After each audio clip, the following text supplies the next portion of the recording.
السلام عليكم ورحمة الله تعالى وبركاته. أعوذ بالله من الشيطان الرجيم. بسم الله الرحمن الرحيم.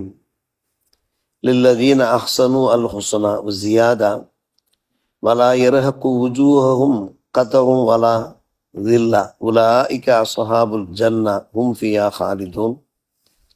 آمنا بالله صدق الله مولانا العلي العظيم.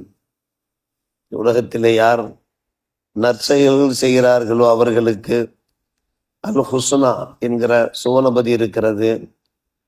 ஜியாதா மேல் அதிகமான வெகுமதியும் இருக்கிறது.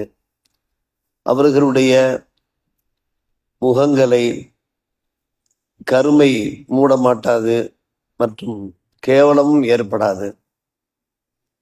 அவர்கள் சுவனவாசிகள், சுவனத்தில் அவர்கள் நிரந்தரமாக இருப்பார்கள். வல்லதீன கசபு செய்யாத்தி ஜஸாஉ சய்யத்தின் பிமிஸ்லிஹா. யார் பாவங்களை சம்பாதிக்கிறார்களோ, ஈடுபடுகிறார்களோ, அது போன்ற தண்டனை அவர்களுக்கு இருக்கிறது. அவருடைய முகங்களை கேவலம் மூடிக்கொள்ளும்.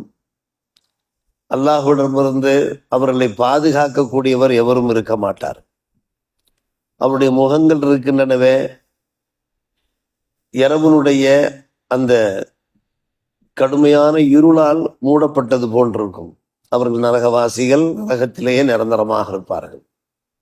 அல்லாஹ் ரப்புல் ஆலமீன் குர்ஆனிலே சூரா யூனுஸிலே 25, 26, 27 வசனங்களை பதிவு செய்திருக்கிறார். நல்லோர்கள், தீயோர்கள்.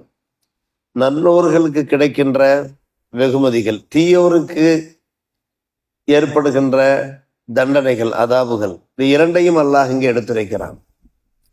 இந்த உலகத்திலே வாழ்கிற போது யார் நல்லவர்களாக வாழ்ந்தார்களோ அவர்களுக்கு ஹுஸ்னா இருக்கிறது, ஜியாதா இருக்கிறது. அனஸ் ரலியல்லாஹு அவர்கள் அறிவிப்பு செய்கிறார்கள், அல் ஹுஸ்னா என்றால் சுவனம் என்பது பொருளாகும். அல் ஹுஸ்னா அவர்களுக்கு அழகிய பரிசு இருக்கிறது. ஜியாதா என்றால் மேலதிகமான ஒரு விஷயம். ஜியாதா என்றாலும் மேலதிகமானது. அது என்ன? இறைவனின் தரிசனம் இருக்கிறது. அவனுடைய அந்த அழகிய காட்சியை காண்கின்ற பாக்கியம் இருக்கிறது. இதுதான் ஜியாதா. அவர்கள் சுவனத்திலே செல்வார்கள், அதில் நிரந்தரமாக இருப்பார். இது நல்லோர்களின் அவர்களுக்கு கிடைக்கிற அந்தஸ்துகள். அடுத்து அல்லாஹ் சொல்லுகிறார், இந்த உலகத்தில் யார் பாவங்களை சம்பாதித்து கொண்டிருக்கிறார்கள், கசபு என்கிற வார்த்தையை பயன்படுத்துகிறான். பாவ செயல்களில் யார் ஈடுபடுகிறார்களோ, எந்த அளவுக்கு அவர்கள் பாவம் செய்தார்களோ அதற்குரிய தண்டனை தான் கிடைக்கும். அல்லாஹுடைய கருணையின் ஒரு வெளிப்பாடு. அதற்குரிய தண்டனை தான் கிடைக்கும். மேலதிகமான தண்டனைகள் கிடைக்காது. ஆனால் அதற்குரிய தண்டனையே எந்த அளவுக்கு இருக்கும் என்று கேட்டால், அவருடைய முகங்கள் கருத்து போயிடும். கேவலப்பட்டவர்களாக அவர்கள் காட்சியளிப்பார்கள். இரவனுடைய கருமையான அந்த இருட்டு, அந்த இருளுடைய ஒரு பகுதியினால் அவருடைய முகங்கள் மூடப்பட்டது போன்றிருக்கும். உகுஷியத் என்றாலே மூடப்பட்டது போன்று. கிதஅம் மினல் லைலி முதுலிமா என்றால் இரவனுடைய அந்த இருளுடைய ஒரு பகுதி. கித என்றால் பகுதி, லைல் இரவு, முதுலிமா இருள் படர்ந்தது. மூடப்பட்ட முகம் பார்ப்பதற்கு வாட்டமாக இருக்கும், இருள்மயமானதாக இருக்கும். அவர்கள் நரகத்திற்கு செல்வார்கள், அங்கே கிடப்பார்கள் என்று அல்லாஹ் சொல்லுகிறான். அல்லாஹ் இந்த இரண்டாவது சாராருடைய இந்த எளிய நிலையிலிருந்து நம்மையும் நம்முடைய குடும்பத்தினரையும் சமுதாயத்தையும் பாதுகாக்க வேண்டும். அது முதலாம் அந்தஸ்து உடையவர்கள் இருக்கிறார்களே, இந்த உலகத்தில் நிறைய நல்ல அமல்கள் செய்து மறுமை நாளிலே பல்வேறுபட்ட அருள் பாக்கியங்களை பெறுகிறார்கள், நற்பெயர்களை பெறுகிறார்களே, அந்த நல்லோர்களே அல்லாஹ் நம்ம எல்லோரையும் சேர்க்க வேண்டும். சொர்க்கவாசிகள் சொர்க்கத்திற்கு செல்கிறார்கள், நரகவாசிகள் நரகத்துக்கு செல்கிறார்கள்.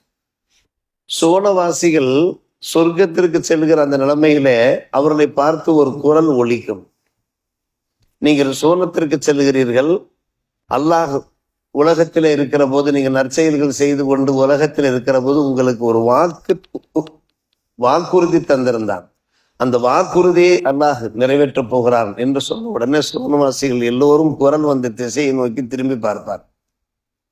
அப்போது எங்களுக்கு என்ன இங்கே குறை இருக்கிறது? எங்களை அல்லாஹ் சுவனவாசிகளாக ஆக்கிவிட்டான், நரகத்திலிருந்து எங்களை காப்பாற்றி விட்டான். எங்களுடைய மீசான் தராஸ் தட்டுகளிலே எங்களுடைய அமல்கள் எடை அதிகரித்து விட்டது. அதன் பரக்கத்தின் காரணமாக அல்லாஹ் எங்களுடைய முகங்களை வெண்மைப்படுத்தி மலரச் செய்து விட்டான், பிரகாசிக்க செய்து விட்டான். நாங்கள் இப்போது மிகுந்த ஒரு சந்தோஷத்திலே ஆனந்தத்திலே இருக்கிறோமே, இதைவிட என்ன ஒரு வெகுமதி இருக்கிறது, ஒரு பேரின்பம் இருக்கிறது என்று அவர்கள் வினவுவார். நாம் போன்ற வினவுவோம். அல்லாஹ் நமக்கு இந்த பாக்கியத்தை தர வேண்டும் இன்ஷா அல்லாஹ். அப்போது அவர்களை பார்த்து எந்த ஒரு குரல் ஒலித்ததோ இவர்களுக்கும் அவர்களுக்கும் இடையில ஒரு திரை அகற்றப்படும். திரை அகற்றப்பட்டதற்கு பின்னாலே அல்லாஹுடைய தரிசனம் அங்கே கிடைக்கும். அல்லாஹுடைய அந்த திருவதன காட்சியை காண்கின்ற ஒரு பேரின்ப காட்சி, அதை தாண்டி ஒரு பேரின்பம் இருக்கவே முடியாது. மெய் மறந்து போய் நிற்பார்கள். அல்லாஹு குர்ஆனிலே வாக்களித்திருக்கிறான், மறுமை நாளிலே என்னுடைய லிகா கிடைக்கும். நாமும் அல்லாஹ்விடத்திலே துஆ செய்தவாறு இருக்கிறோமே, அல்லாஹ் உன்னுடைய லிகா தரிசனம் கிடைக்க வேண்டும், உன்னுடைய திருத்தூதர் முஹம்மது ரசூலுல்லாஹி ஸல்லல்லாஹு அலைஹி வஸல்லம் தரிசனம் கிடைக்க வேண்டும் என்று நாம் ஒவ்வொரு முறையும் துஆ கேட்கிறோம் அல்லவா? அதுதான் இறைவன் இந்த உலகத்திலே நல்லோர்களுக்கு அளித்த ஒரு வாக்குறுதி. அந்த வாக்குறுதியை அல்லாஹ் அங்கே நிறைவேற்றுகிற போது அப்போது ஏற்படுகிற அந்த பேரின்பத்தை நம்முடைய வார்த்தைகளால் வர்ணிக்கவே முடியாது. அப்படியே அசந்து போய் மெய் மறந்து போய் இன்பத்தில் இளைத்தவர்களாக சொன்னவாசிகள் இருப்பார். அது பற்றித்தான் அல்லாஹ் கூறுகிறான், அல் ஹுஸ்னா ஜியாதா. ஜியாதா என்றால மேலதிகமான இன்பம். இந்த மேலதிகமான இன்பம் தான் என்ன? ஏக இறைவனுடைய தரிசனம். அருமை சகோதரர்களை பேரில் நாம் சிந்திக்க கடமைப்பட்டிருக்கிறோம்.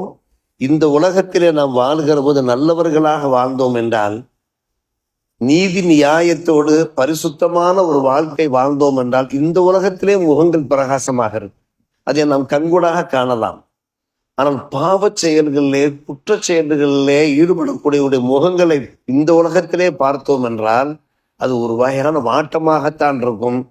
முகங்கள் பார்ப்பதற்கு பிரகாசமாக இருக்கவே செய்யாது.